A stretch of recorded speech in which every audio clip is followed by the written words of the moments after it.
Andrew, welcome back to InvestorStream. It's been a busy couple of days for you with the recently announced $7 million placement and the drill rig mobilising at Amistad 2. With Amistad 2 about to spud and Amistad 3 ready to follow, how will the proceeds from the placement specifically strengthen Melbana's ability to execute the forward drilling program and manage any unforeseen operational challenges?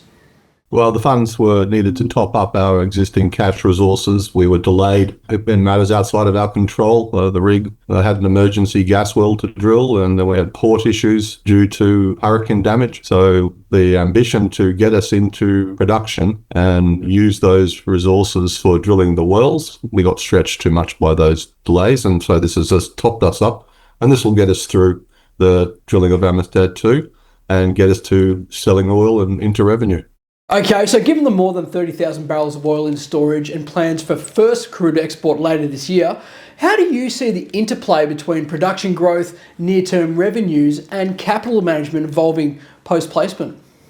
Well, the economics of a first shipment are something we're looking at very closely. The bigger the volume of oil, the more economic the cargo. The bigger the ship we can get, the unit cost is much lower. So we'll play that by ear. We keep getting regular prices. We keep adding to production volume. And of course, the big variable is going to be how much daily incremental production Amistad 2 throws into the mix. And then we've got a whole new set of circumstances to consider at the rate we can build oil. Maybe we can go for an even larger cargo for our first shipment and still meet our revenue goals or when we need to have money by. But I think the pivot point, the short answer to your question is let's see what this well does, and then we'll make a decision on that first cargo.